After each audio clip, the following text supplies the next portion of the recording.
Right, so this video's been a little time coming. It got announced last week, around the same time as Fielding Smith, around the same time as Frank Warren's World War III show, and had a few things going on outside of YouTube. So it's taken me a little bit of time to do this video. I guess, in all honesty, when it was time to sit down and start recording, I kind of prioritised doing a video on Smith Fielding or doing a video on the Frank Warren card. Because to be honest, this fight is not one that's got me, overly excited. And I think the reason that I'm not overly excited is, frankly, Frankie Gavin. To be honest with you, I do consider myself to be a hardcore fan.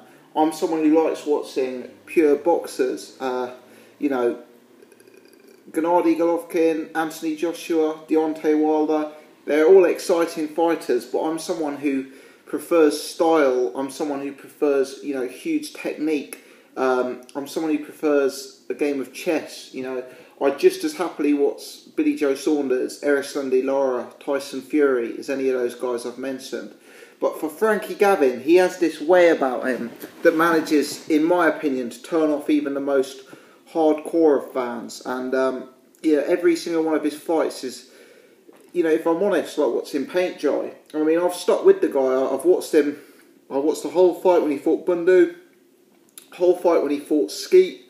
Obviously the Kell Brook fight, and I think Gavin's got real problems. I do not think fundamentally he's got a career at 147 pounds. I think he's too small. He can be hurt too easily, and he just doesn't carry enough power to even put people off at 147. Obviously the fact he got dropped by and stopped by Kell Brook is kind of excusable, because Kell Brook is Kell Brook. But if you factor in that he got dropped and beaten by the light punching Leonard Bundu, that's perhaps a suggestion that his punch resistance isn't actually what it should be. And I know you don't have to be a huge puncher to succeed. Look at 147 pound. It's dominated by guys. Look, Floyd Mayweather hasn't knocked anyone out in donkey's years. You could say the same about Manny Pacquiao. You could say that Tim Bradley isn't the biggest puncher in the world, yet these guys are towards the top of the division. So it's not all about punching power, but for me, Frankie Gavin is such a light puncher that it really doesn't ever dissuade opponents from coming forward and from, getting stuck into him. I think part of the problem with Frankie Gavin is the weight, but I don't necessarily see the weight as a factor against Sam Eggington, because hypothetically Frankie Gavin should be so far ahead that he could beat him at any weight.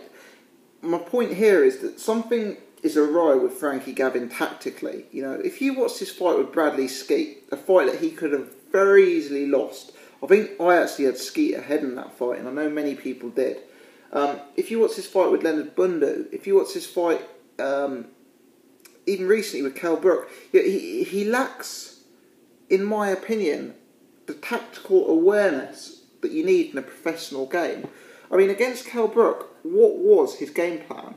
Anyone could have known that he wasn't going to stop Kell Brook. Kell Brook is so strong at the weight. Kell Brook had gone the distance with Porter.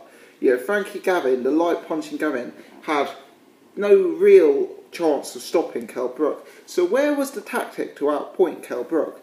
His volume was so low. The combinations weren't there. The output wasn't there. The eye-catching punches just weren't there. And I think that's one problem with Frankie Gavin. He's an awkward guy, but with his punch output not being the greatest, his what he does throw just lacks any sort of eye-catching nature to it.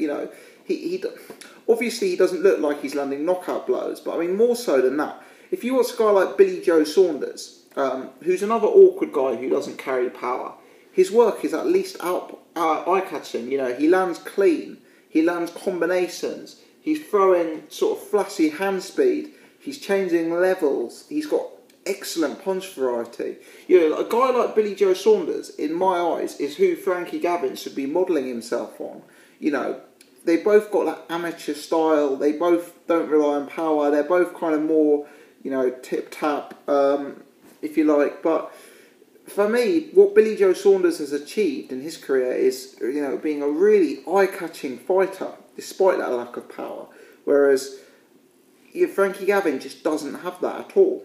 And what this means is guys who he should be beating with a bit in hand, like Bradley Skeet or potentially Sam Eggington, are able to jag him into an absolute close fight, because by volume alone and by sort of aggression and come forward, they can get the job done. Now, a guy like Sam Eggington, for me, he doesn't carry much power either. I can't see this one ending in stoppage unless there's some sort of cut or injury or broken hand or something like that. For me, this one goes distance. And for me, it comes down to one very simple question.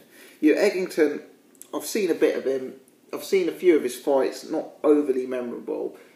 He really doesn't look like anything special to me. He's improved a lot. I know he's very, very young. He hasn't had it easy. But if you look at this Eggington, realistically, he's beatable. Realistically, it's hard to see him mixing it with the top at 147. Whereas Frankie Gavin should have just a little bit more. We know his amateur pedigree. But, even some of the form Gavin has in the pros, is well and above Eggington and, what he's done. What it's going to come down to is, Eggington's going to be the bigger man. He's going to be aggressive. He's going to be throwing more than Frankie Gavin. And I think the question is Gavin going to land enough eye-catching work to take the rounds? Because Eggington's going to bring the aggression. Eggington's going to bring the momentum. So the key question is, what does Frankie Gavin have? And is he tactically astute enough in the pro game to think about winning the rounds on a 10-9, 10-point must system? For me, that's the key to this fight. I actually think Frankie Gavin has declined. And I actually think that Frankie Gavin's performance against Kell Brook represented a total lack of tactical awareness and a total lack of ambition. He didn't play to his strengths at all. He had no game plan, and he gave himself no chance of winning the fight. It was almost reminiscent, of Kubrat Pulev when he fought Vladimir Klitschko.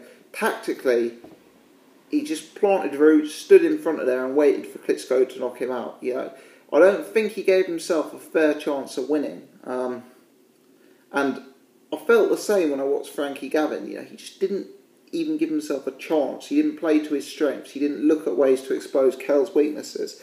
And I think Eggington, I really do see this as a 50-50 fight. It's a fight that I see. It's a fight that I see Gavin. He should be winning this with a bit in hand, but he's not. And there's nothing to say that Eggington can't do a similar job to what Bradley Skeet did, but maybe be a bit more aggressive than Skeet was, and maybe Eggington can sneak this.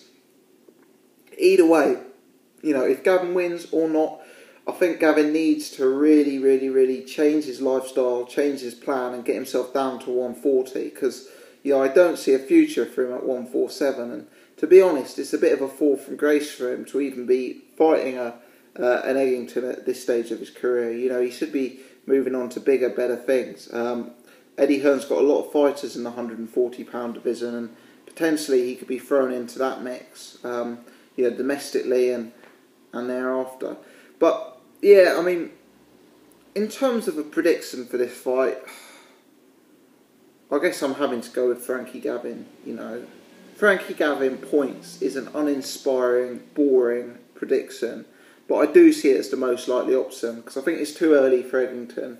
I don't think Eggington does enough right to outpoint a guy like Frankie Gavin, and I don't see Eggington really going to be able to force the stoppage. So I'll go Frankie points. Either way, I see it going 12 rounds. I certainly don't discount Eggington, but that's more to do with criticism of Gavin than it is being a fan of Sam Eggington. Let me know your thoughts on this video. Thanks very much for watching.